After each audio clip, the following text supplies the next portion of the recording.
Many years ago, starting in 2001, I got very involved in a field known as human design, the human design system. And I trained very deeply. I trained very deeply in this with the creator, a man who went by the name of Ra Uru. And I did it just for pleasure, just because I found the ideas fantastic and because I wanted to live my life better. So I never became a certificated professional, as they say.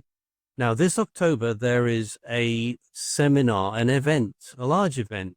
It's actually a fundraising event for a film about human design. It's in Ibiza in October, and I have asked if I may speak at this event on a topic as a parent, not as a certified professional in human design, but as someone who's trained a lot and applied a lot of knowledge, which is how to raise and manifest a child.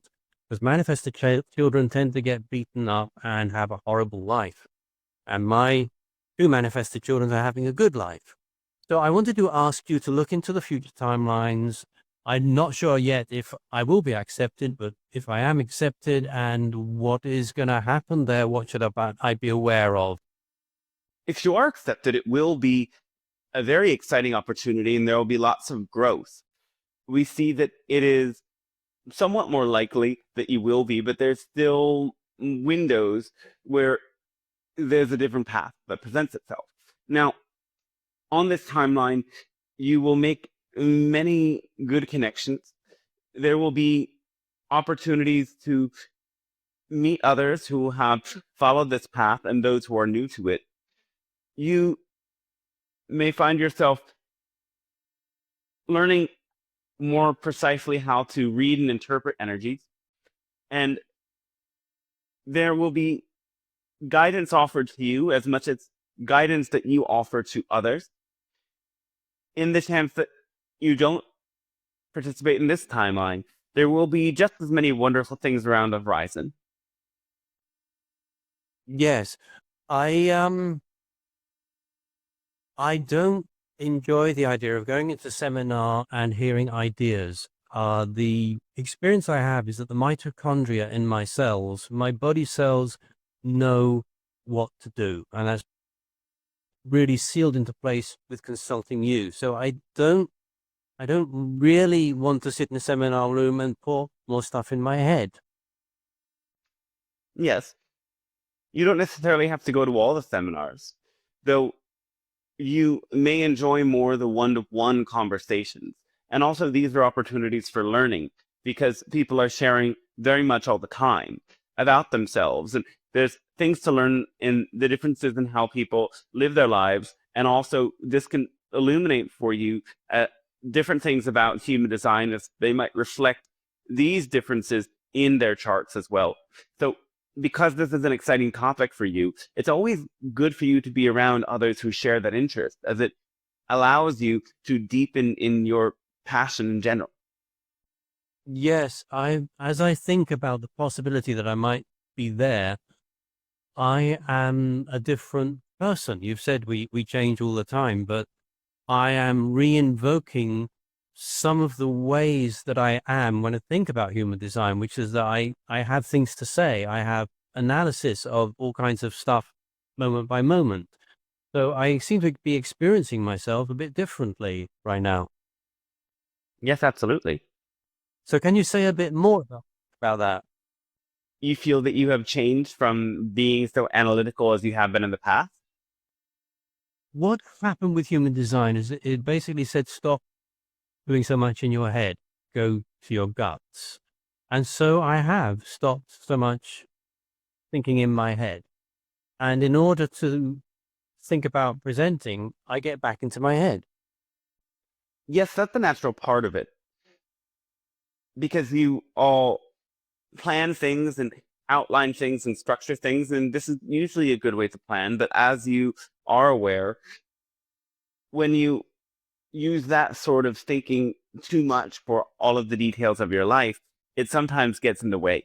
And so what we would suggest as the best strategy for this is to actually, instead of writing it all out, create a scene where perhaps there's some chairs in front of you and imagine the audience before you and record yourself talking.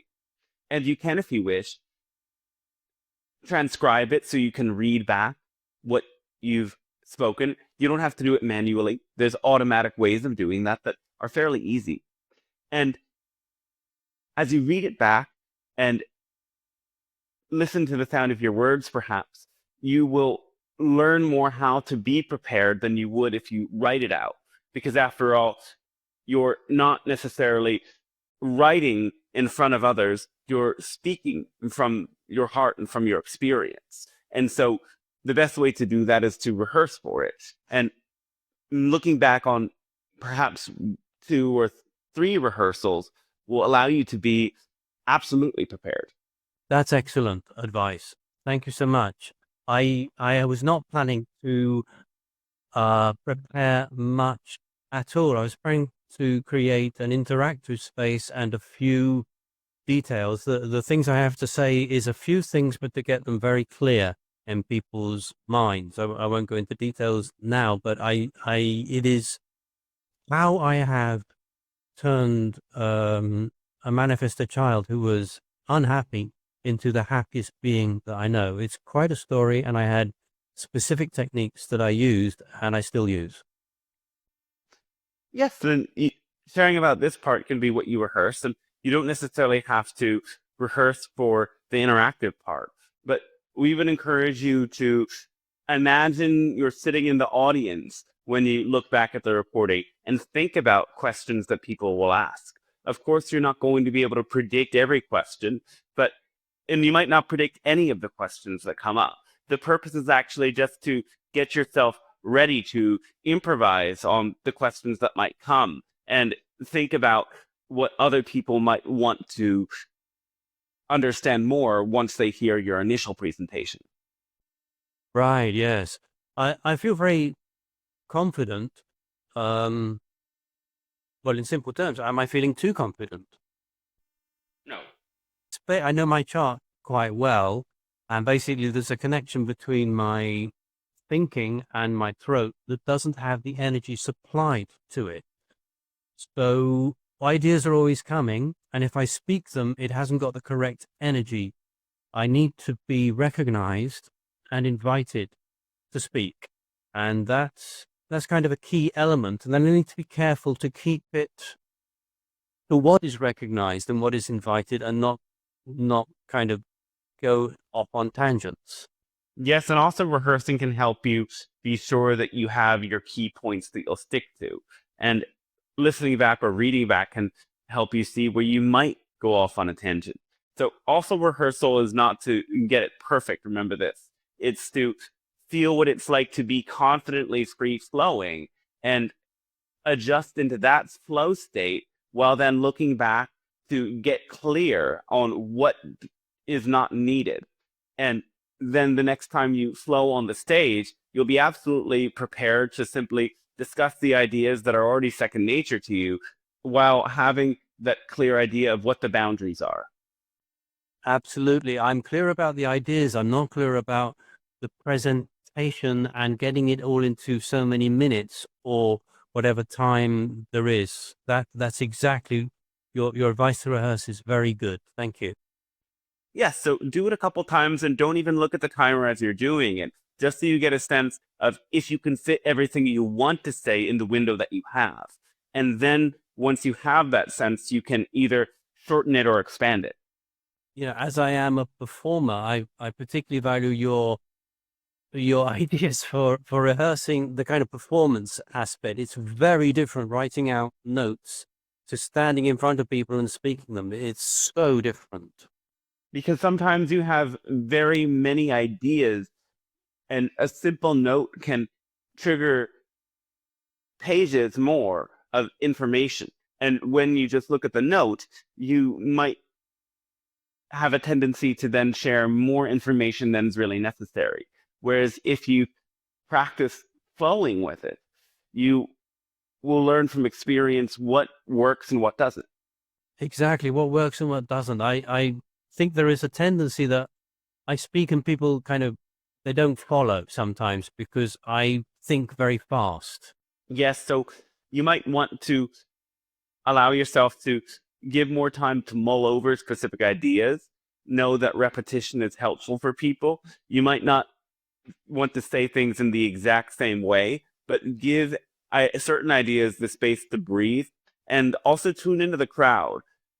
Look at the foreheads of the different people and get a sense, are they following, or do they need to hear this idea from a different angle, perhaps?